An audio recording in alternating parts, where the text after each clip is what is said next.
Bienvenue à cette réunion du 26 février. Vous vous demandez peut-être au point de départ pourquoi on est tous avec de si belles couleurs et si beaux et si belles en rose ce soir. C'est parce que ce mercredi, le 28 février, c'est la journée contre l'intimidation. Célébrée à travers le Canada et ailleurs dans le monde depuis 2007. Cette initiative a vu le jour lorsque des élèves de 12e année ont distribué 50 chandails roses après qu'un autre élève fut victime d'intimidation pour avoir porté une chemise rose. J'en ai une couple de belles chez nous. Ceci s'est passé à Cambridge, nos voisins de en Nouvelle-Écosse, et c'est pour ça que nous avons choisi ce simple geste de porter un chandail rose lors de la journée contre l'intimidation envoie un message puissant d'inclusion, de respect et de solidarité. À Dieppe, l'administration, les membres du conseil et tous les employés municipaux agissent comme ambassadeurs de la ville. Alors, c'est notre responsabilité et notre municipalité est d'ailleurs reconnue pour son hospitalité et son ouverture. Nous allons donc continuer à travailler avec vous tous pour créer un environnement où l'intimidation n'a pas sa place. Ensemble, nous pouvons éduquer, sensibiliser et inspirer le changement.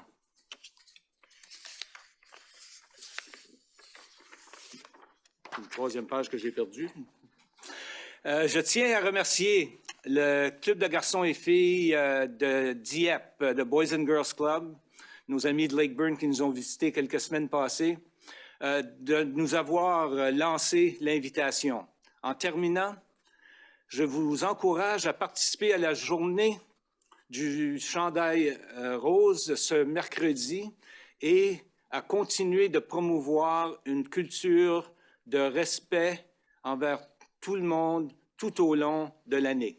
Merci.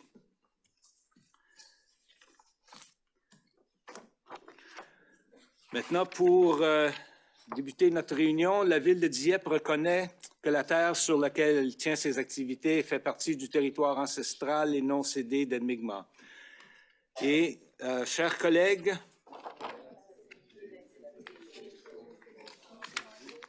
le courage de changer les choses que l'on peut et la sagesse de connaître la différence. Alors, merci à tous. Maintenant, on appelle la réunion à l'ordre et confirmation du quorum.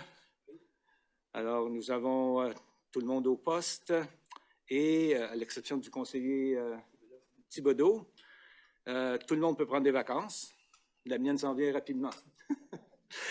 Ceci étant dit, déclaration de conflit d'intérêts. Est-ce qu'il y a des conflits d'intérêts? Rien qui a été amené à la direction. Alors, adoption de l'ordre du jour, proposition que l'on adopte l'ordre du jour par la conseillère Janin, appuyée par le conseiller Brideau sur la question. Aucune question. Ceux qui sont en faveur de la résolution signifient-le par un oui, de l'avis contraire par un non. La résolution est adoptée telle que présentée. Ça nous amène immédiatement aux présentations, requêtes et pétitions, et on commence toujours nos présentations avec la présence de l'inspectrice Chantal Farah qui est avec nous. Bonsoir et bienvenue avec nous. Bonsoir, Monsieur le maire, conseiller, conseillère. J'ai juste 2 points à vous apporter ce soir.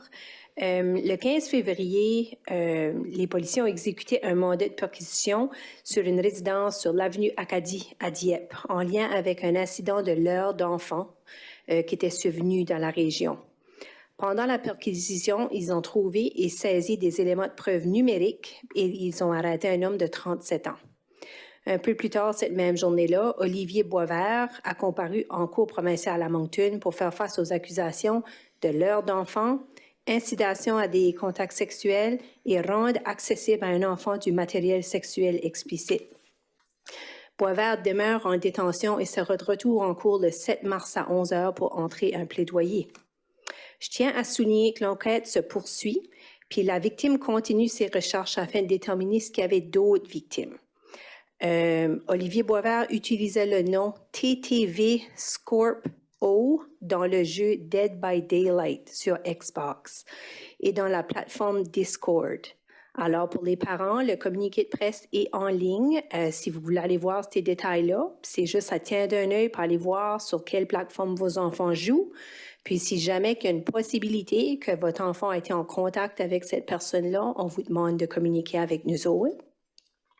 Je tiendrai aussi à souligner qu'il ne faut jamais avoir honte de dénoncer des comportements comme ça, puis des gens qui misent sur les enfants.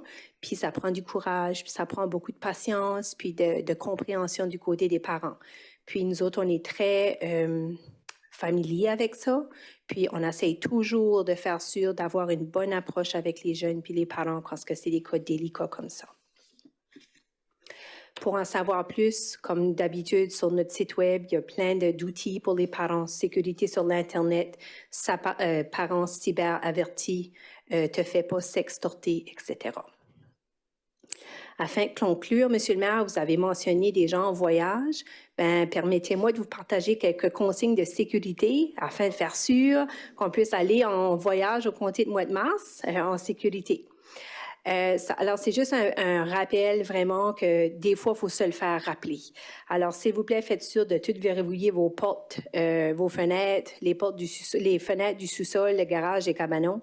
Laissez aucune clé cachée là, que vous pensez que personne ne sait. Là. Faites pas ça. Les criminels, ils pensent à ça eux autres aussi.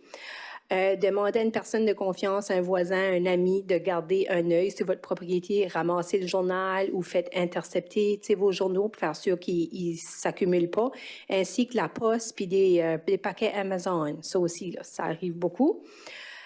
Si vous pouvez installer des minuteries, n'importe quoi sur des timers, la radio, la télévision, des lumières, ça donne l'impression qu'on est à la résidence. Ne postez seulement vos expériences de voyage après votre retour, pas live de Punta Cana. Si vous avez de l'argent, des bijoux, puis d'autres objets, je te suis. Si vous avez d'autres objets, comme d'habitude, utilisez des coffres forts, laissez-les pas à la maison. D'autres choses qu'on oublie aussi, c'est des outils qui traînent dehors, des échelles, ça peut être des objets d'opportunité. Alors, pas laisser rien traîner dans votre cour qui pourrait aider un criminel à défoncer chez vous. Une autre chose qu'on oublie aussi, c'est les mécanismes pour ouvrir vos portes de garage. Laissez pas ça dans vos véhicules. Parce que si quelqu'un défonce dans le véhicule, ça leur donne la porte ouverte à votre maison. Alors, sortir ces choses-là des véhicules qui sont stationnés à la maison. Puis comme d'habitude, demandez à vos voisins de signaler n'importe quoi qui a peu de l'air louche, suspect, puis on va aller patrouiller, puis on va aller vérifier. Alors, un gros merci pour votre attention. Si vous avez des questions, je suis disponible.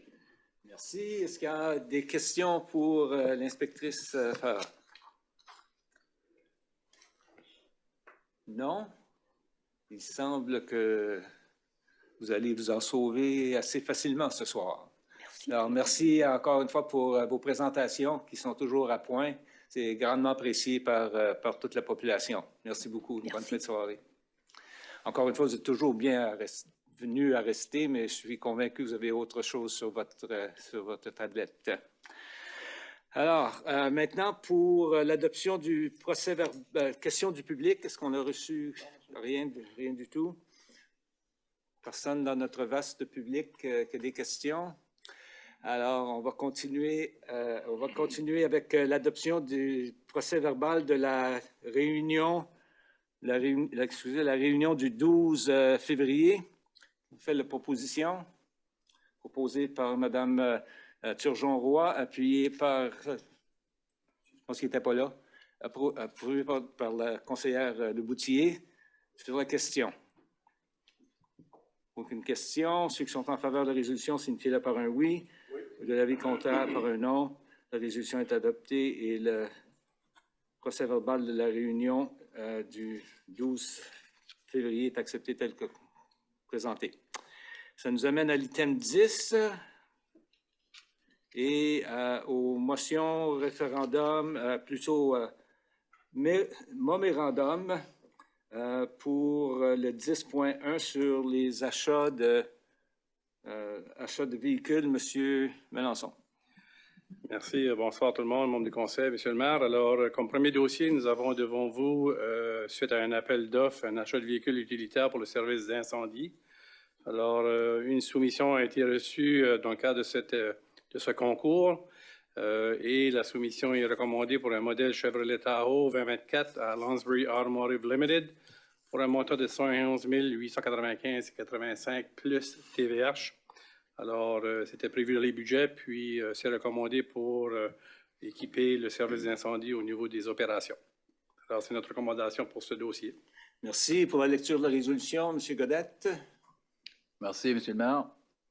Que le Conseil adjuge le marché visant à l'achat d'un véhicule utilitaire sport modèle Chevrolet Tahoe 2024 pour le service d'incendie à Lonsbury Automotive Limited au coût de 71 895,85 plus TVH selon sa proposition en date du 6 février 2024 et autorise que cette dépense soit prélevée sur le compte numéro 3-3-20-12-7902, budget d'immobilisation générale, achat d'équipement général, incendie.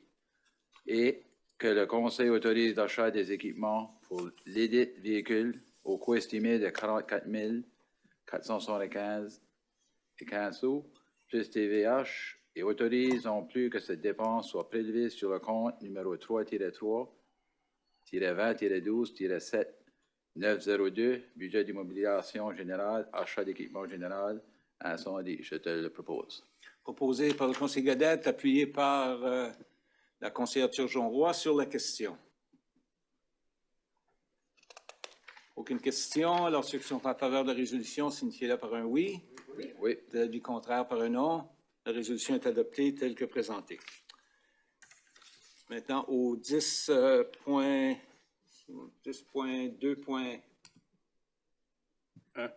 excusez-moi, point 1, M. Melançon. Alors, au niveau du service de mobilité urbaine, on a entamé le processus d'expression d'intérêt pour des soumissions au niveau de la prestation et l'exploitation des services de transport à la demande. Alors, dans le cadre de ce concours, on a reçu 4 propositions et c'est un comité d'évaluation et des critères établis. Le personnel ont fait la recommandation pour le soumissionnaire de Maurice Richard, qui est un contrat d'une durée de 2 ans à compter du mois d'avril, le 1er avril 2024. Et on a une option aussi d'une année additionnelle à l'entente selon le niveau de performance et de la qualité du service. Alors, c'est notre recommandation suite à cet exercice pour assurer le service de transport à la demande. Merci. Pour la lecture de la résolution, Monsieur Lantaigne. Merci, Monsieur le maire. Donc, le Conseil adjuge le contrat visant les services de transport à la demande au soumissionnaire Maurice Richard pour la période du 1er avril 2024 au 1er avril 2026, suite à l'évaluation des soumissions reçues pour l'appel d'offres RFP 24-MU01, prestation et exploitation de services de transport à la demande. J'en fais la proposition, M. le maire. C'est proposé par le conseiller Lantaigne, appuyé par le conseiller Brideau sur la question. Aucune question? Question, Madame Leboutillier. Oui, merci beaucoup, M. le maire. C'est juste une question de clarification. C'est quoi les comparables aux années précédentes? Est-ce que c'est assez similaire? Est-ce que ça ressemble? Monsieur Aubé. On nomme le montant cette année, mais qu'est-ce qui était? Donc, en termes, conseiller Leboutillier, En termes de coût, en termes de comparativement, est-ce qu'il y a une grosse différence des années? Ou... dans ce cas-ci, non. C'est des détails que je ne peux pas communiquer tout de suite, mais en termes de comment être plus qualitatif, il y a une progression, c'est sûr, compte tenu de l'inflation, mais il n'y a pas une grande différence, non. Grande, c'est 5 20 Moins. 30 Moins que 5 OK, merci beaucoup. Ouais. Merci. Autres questions? Sinon, ceux qui sont en faveur signifient-le par un oui. Oui. Ou de l'avis contraire par un non. La résolution est adoptée telle que présentée. Monsieur Melançon, au 10.3. Alors, les prochains 3 items, c'est pour le renouvellement de notre flotte municipale au niveau d'achat de camions. Alors, le premier, c'est pour un modèle de transport avec une boîte. Alors, ce véhicule a été révisé à la hausse avec les besoins opérationnels. Alors, ça donne beaucoup plus de flexibilité au niveau de détondage de sel de nos stationnements et des activités d'opération. Alors, suite à l'appel d'offres, une proposition a été reçue, une soumission. Alors, c'est recommandé à Lansbury Automotive Limited pour un montant de 108 514,31 plus TVH. Et c'est prévu dans le budget de 2024, le modèle un Isuzu 3V3 2023. Alors, c'est notre recommandation pour celui-là. Merci. Pour la lecture de la résolution, Madame Turgeon-Roy. Merci beaucoup, Monsieur le maire. Que le Conseil adjuge le marché visant l'achat d'un camion à cabine avancée avec accessoires, modèle 2023 Isuzu 3V3 NRR pour le secteur des installations à Lounsbury Automotive Limited au coût de 108 514,31 sous plus TVH, conformément à sa proposition en date du 23 janvier 2024 et autorise que cette dépense soit prélevée sur le compte numéro 3-3-20-12-7903 du budget d'immobilisation générale, achat d'équipement général, installation. Je le propose, Monsieur le maire. Merci. Proposé par la conseillère Turgeon-Roy, appuyé par la conseillère Leboutillier sur la question. Aucune question. Alors, ceux qui sont en faveur de la résolution signifient-le par un oui. De l'avis contraire par un non. La résolution est adoptée telle que présentée. Qui nous amène au 10.3.2, achat de camions de demi-tonne. Alors, camion demi-tonne 2x4, modèle 2024 Chevrolet Silverado, qui est la soumission de Lansbury Automotive Limited pour un montant de 50 899,57 plus TVH. On a une soumission qui a été reçue dans ce concours. Alors, c'est notre recommandation, c'est à l'intérieur du budget également. Alors, c'est pour remplacer un véhicule existant vieillissant. Merci. Pour la lecture de la résolution, Madame Genet. Merci, Monsieur le maire. Que le Conseil adjuge le marché visant l'achat d'un camion de demi-tonne 2x4, modèle 2024 Chevrolet Silverado 1500 pour le secteur des installations à Lounsbury Automotive Limited au coût de 50 899,57 cents plus TVH, conformément à sa proposition en date du 18 janvier 2024 et autorise que cette dépense soit prélevée sur le compte numéro 3-3-20-12-7903 budget d'immobilisation générale, achat d'équipement général, installation. Je propose. Proposé par le conseiller Genet, appuyé par le conseiller Turgeon-Roy sur la question. Sur la question, M. Godette. Merci, M. le maire. Juste une question d'information. J'ai remarqué que toutes les submissions qu'on a eues venaient toutes de la même compagnie. C'est-il qu'on n'a pas ce qu'on cherche ou tel modèle ou à qui est-ce qu'on a envoyé Ça fait que, Monsieur le conseiller Godette, tous les concours sont soumis sur le site web de la province pour les soumissions. Alors, tous les fournisseurs savent que c'est là que toutes les municipalités, tout le secteur public passe pour les soumissions. Alors, c'est ce paramètre-là qui est utilisé ou cette plateforme-là. Encore une fois, l'offre et la demande qui est encore un petit défi. Ça s'améliore, mais on n'est pas encore rendu à ce que c'était avant 2020. Mais c'est quand même à l'intérieur des budgets qui étaient estimés. Alors, ça, au moins, il n'y a aucune validation de ce côté-là.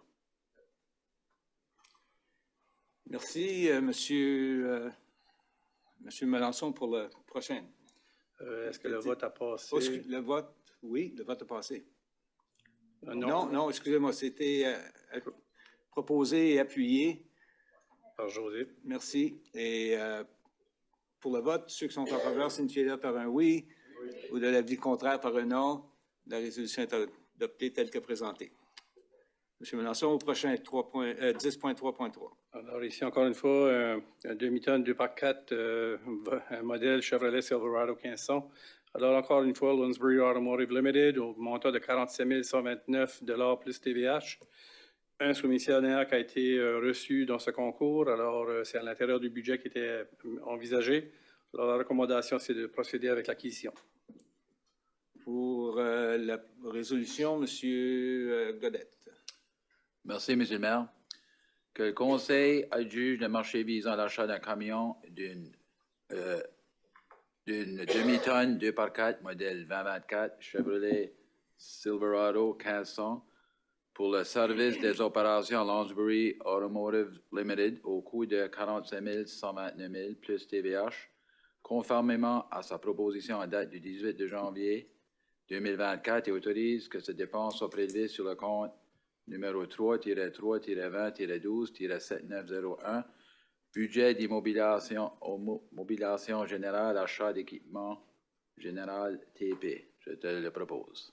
Merci. Proposé par le conseiller Godette, appuyé par le conseiller Brideau sur la question. Aucune question. Alors, ceux qui sont en faveur de la résolution, signifiez-le par un oui. Oui. De l'avis contraire par un non. La résolution est adoptée telle que présentée. 10.3.4, on va faire de la peinture. Alors, on se prépare déjà pour le printemps et l'été. Alors, c'est pour un contrat d'achat de peinture pour le marquage des voies de circulation. Alors, c'est pour un contrat qui est au-dessus du seuil au niveau de l'administration. Équipement Stinson incorporé pour un montant de 101 439,15 plus TVH. Alors, la recommandation est de procéder avec cette entente. Pour la lecture de la résolution, Mme Turgeon-Roy. Merci, Monsieur le maire. Que le Conseil adjuge le marché visant l'achat de peinture pour le marquage des voies de circulation pour le service des opérations à équipement Stinson incorporé au coût de 61 439,15 sous plus TVH et autorise que cette dépense soit prélevée sur le compte numéro 1-2-35-63-2665, budget de fonctionnement général, traçage des voies de circulation. Je le propose, Monsieur le maire. Proposé par la conseillère Turgeon-Roy, qui est appuyé par le conseiller Lanteigne sur la question. Aucune question. Alors, ceux qui sont en faveur de la résolution, signifiez-le par un oui. Oui. De l'avis contraire par un non. La résolution est adoptée telle que présentée. Et ça nous amène à l'item 11.1 sur l'arrêté E1 2024 sur les arbres. Pour la lecture sommaire de cette résolution, Madame Leboutillier.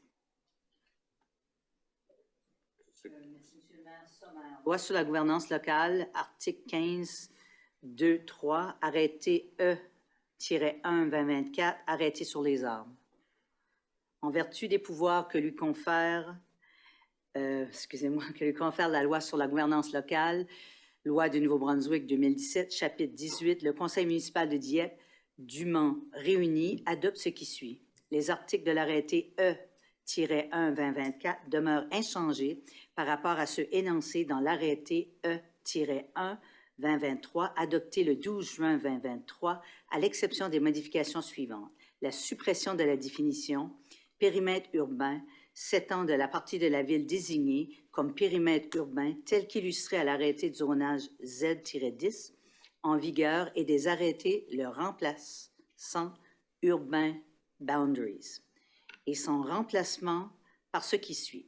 Zone d'intervention s'étend de la partie de la ville désignée comme zone d'intervention telle qu'illustrée à l'annexe A, parenthèse intervention zone. Je vous le propose, Monsieur le maire.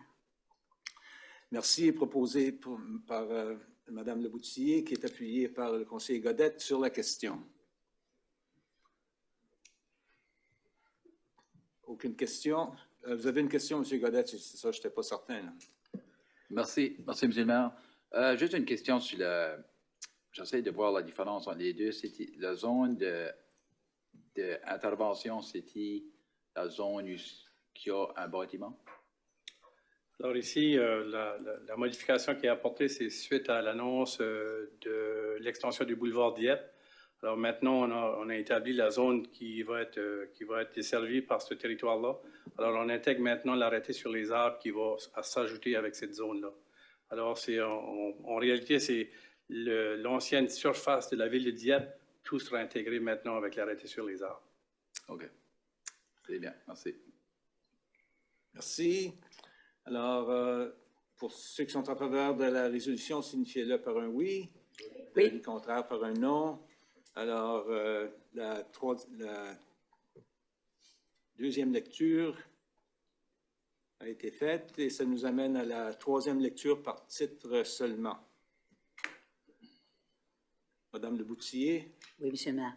Arrêté E-1-2024, arrêté sur les arbres, Ville de Dieppe, je vous le propose par titre seulement, Monsieur le maire. Merci. Proposé par le conseiller Le Boutillier, appuyé par le conseiller Godette. On accepte en troisième lecture par titre. Ceux qui sont en faveur de la résolution signifient-le par un oui. Oui. L'avis contraire par un non. La résolution est adoptée telle que présentée. Avis de motion. Rien de reçu. Et demande de renseignements et annonces de la part des membres du Conseil. On va commencer avec M. Lantaigne. Il a l'air d'être prêt au combat. Rien pour moi ce soir, Monsieur le maire.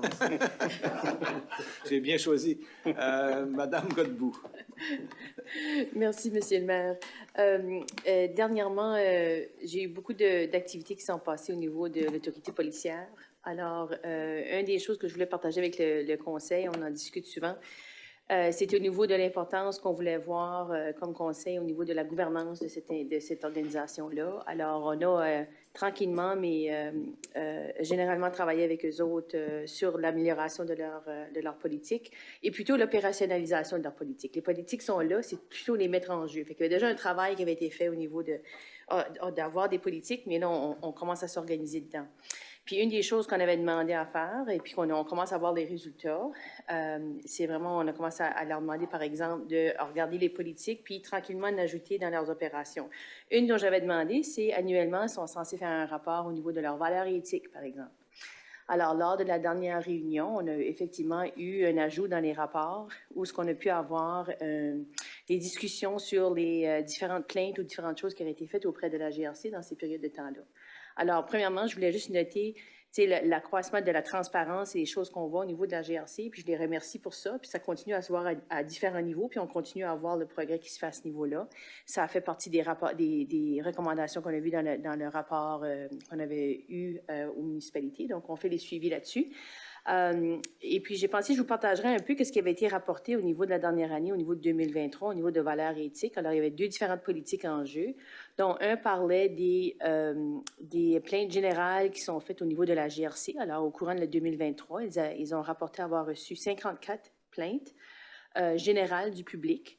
Au sujet de soit en général qui peut impliquer des membres. Des fois, tu peux avoir une personne qui se plaint plus qu'une fois. On peut avoir une personne qui reçoit plus qu'une plainte. Alors, 54 là, peut en réalité être beaucoup moins que ça, mais quand même, il les note. À chaque fois qu'ils reçoivent une plainte, c'est quand même étudié. Ils en font une enquête, ils en font un suivi, avec toujours l'objectif de d'abord corriger tout comportement qu'ils peuvent découvrir dans le cadre de leur travail ou dans la plainte. Et puis offrir un meilleur service à nos résidents et nos partenaires. Alors, c'est important de voir cette reconnaissance de valeurs éthiques qu'ils font à chaque année. Ils nous ont aussi rapporté qu'aucune plainte spécifique n'avait été déposée par ou contre des personnes travaillant au sein de la police, de notre police régionale de Kodiak dans la dernière année. Alors quand même, là, voilà, des fois on se dit si on n'entend rien, c'est parce qu'on essaie de cacher quelque chose, mais en effet, c'est pas ça pantoute, c'est tout simplement que l'exigence au niveau de la gouvernance n'a pas été toujours exprimée pour demander pour ces choses-là. Fait qu'en les faisant ressortir, on peut prendre l'occasion pour les féliciter pour le beau travail qu'ils ont fait. Deuxième point que je voulais partager avec le Conseil au niveau de la Kodiak, de l'autorité policière de Kodiak.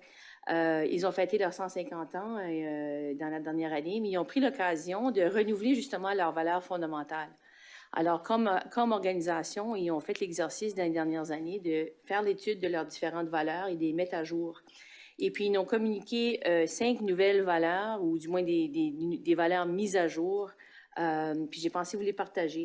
Alors, le premier était, puis il y a des informations disponibles en ligne pour compléter ça, mais juste pour vous donner un petit sommaire, il y en avait 5. Un, c'était agir avec intégrité. Alors, ça, c'est conduire de manière éthique, avec honnêteté, dignité, honneur. Faire preuve de respect, traiter tout le monde avec équité, promouvoir la réconciliation, la diversité et l'inclusion, en tenant compte des droits démocratiques, l'histoire et l'expérience vécue des autres. Faire preuve de compassion, prendre soin des autres et de la communauté qui servent.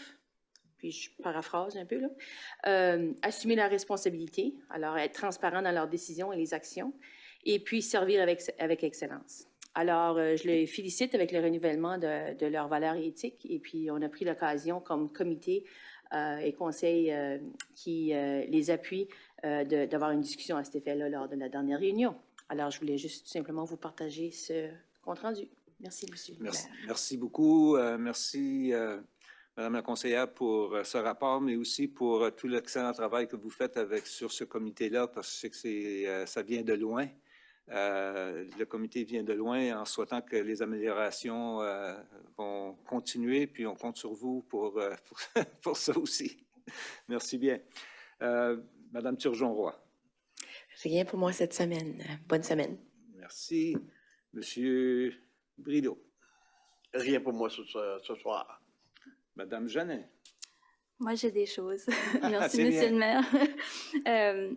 Donc, premièrement, j'avais une question. C'est par rapport à l'avis qu'on a eu en fin de semaine, l'avis de bouillir l'eau. Il y a des citoyens qui... c'est sûr que ça devient un peu lourd quand ça se passe. C'est difficile à vivre là, de ne pas avoir d'eau. Là. Puis, je pense que les gens sont un peu irrités. Puis, c'est ça. Après 12-24 heures, les gens commencent à s'inquiéter et ils veulent savoir qu'est-ce qui se passe ou ils ne comprennent pas nécessairement c'est quoi le processus pour, une fois qu'il y a un avis qui a été lancé, qu'est-ce qu'est la suite, les tests et tout ça. Donc, c'est ça. Je pense que le public aimerait être rassuré. Est-ce qu'il y aurait comme... à partir de maintenant, est-ce qu'il y aura des changements du côté communication pour la population pour les prochains avis de bouillir l'eau? Monsieur Lançon. Je peux répondre une partie, puis ensuite ma collègue Annie Duguay pourra peut-être complémenter. Alors, lorsqu'on a un bris d'eau, c'est quand même très complexe et très structuré. Alors, on doit, premièrement, identifier l'emplacement puis faire la réparation. Lorsqu'on entame la réparation, la complexité de s'assurer que le travail est bien fait puis de ne pas avoir de bris à d'autres placements. Alors, la complexité fait partie de la réparation. Alors, ça, c'est une première chose. Et par la suite, il faut envoyer des échantillons d'eau pour la santé publique pour valider que la qualité de l'eau rencontre les standards de la province. Alors, cet exercice-là, c'est 2 tests. À l'intervalle de 24 heures chacun. Alors, un minimum, lorsqu'il y a un bris d'eau, il y a au moins 48 heures, plus ou moins, là, qui nécessitent la validation d'aviser le public de pouvoir consommer l'eau à nouveau. Alors là, il y a des éléments qu'on recommande aux résidents de faire, de nettoyer les robinets et des choses comme ça. Alors ça, c'est la première des choses, mais pour la procédure d'aviser le public, on sait que c'est très frustrant. On peut s'imaginer pour ceux qui ont vécu des bris d'eau, mais on veut s'assurer quand même que la santé publique, la santé de nos résidents, de la consommation de l'eau rencontre les critères. Mais d'informer les gens, je peux laisser Mme Duguay de voir qu'est-ce qu'on pourrait peut-être considérer. Merci. Mme Duguay. D'abord, j'aimerais préciser que dès qu'on reçoit une mise à jour, on la publie. Donc, s'il n'y en a pas de publié, c'est parce qu'on n'en a pas reçu encore. Ça étant dit, on a une rencontre avec nos collègues du secteur eau et égout de prévu dans les prochains jours pour déterminer est-ce que nos procédures de part et d'autre peuvent être améliorées pour donner un peu plus d'informations au public sur, entre autres, les procédures sans donner d'heures ou de dates fixes parce que c'est pas vraiment nous qui gérons ce morceau-là, ça vient de la santé publique, mais au moins d'expliquer qu'est-ce que les différentes étapes. Oui, c'est ça. Donc, merci de considérer peut-être un petit changement, peut-être dans la façon de annoncer au public ça, parce que je pense que le plus gros, c'est que c'est ça, quand ils sont après 24 heures, ils se demandent est-ce que ça s'en vient fini. Et, tu sais, ils voient jusqu'à nouvel ordre, mais ils espèrent une genre de mise à jour après un certain moment. Puis je pense qu'ils veulent juste finalement être rassurés que oui, la procédure est encore en cours ou c'est ça. Monsieur le maire, Ouais. une fois que le trou est bouché, ça ne veut pas nécessairement dire que tout est complété. Puis on peut confirmer qu'on ne fait pas de délai inutilement. C'est par la santé publique, la sécurité, aucun effort. Tous les efforts sont mis de l'avant pour que ça soit fait le plus rapidement possible. On veut juste rassurer la population que c'est pris au sérieux, cette démarche-ci, puis on s'assure que le délai est respecté le minimum possible. Oui, mais comme vraiment, moi, quand j'ai lu le communiqué, moi, je le trouvais vraiment bien écrit, mais c'est ça. C'est juste pour rassurer les gens que les choses se passent dans la bonne ordre. Sinon, j'ai eu l'occasion de remplacer le maire au Théâtre Capitole. Il y avait une belle présentation de Little Mermaid, une présentation de haute qualité. Il y a vraiment de l'équipement technique, vraiment de haut calibre. Là, on est chanceux de pouvoir avoir ça chez nous. Je vous encourage d'aller voir cette belle production. On a des diapois dans le casting. On a Véronique Hébert et Zach Lanel. J'espère que j'en oublie pas d'autres, mais je pense que c'est les deux seuls. J'espère que j'ai pas oublié. Sinon, bravo à toute l'équipe aussi qui ont organisé les activités pour le mois le mois de l'histoire des Noirs. Il y a eu une belle activité à la bibliothèque, cette bibliothèque humaine. C'était vraiment l'occasion de rencontrer des gens afro-descendants, puis apprendre sur leur histoire, leur parcours professionnel. Bravo aussi à ceux qui ont organisé Soupe en folie. Il y avait une belle énergie au Parc Rotary. C'était le soir, on a mangé de la soupe, ça nous a réchauffé. Et puis, bravo aussi pour ceux qui ont organisé la Semaine du patrimoine, des belles activités, belle occasion de voir des belles photos de notre ville, comment elle était avant, se partager l'histoire et c'est ça. Alors, bonne semaine à tous. Merci bien. Je veux juste revenir une minute sur la question du problème d'eau dans ce secteur-là. Je pense qu'on doit donner plus d'informations à nos citoyens du problème. On le sait que c'est un problème qui perdure depuis plusieurs années, puis on sait aussi que ça ne va pas être réglé demain matin ou même l'année prochaine. Puis que c'est très difficile de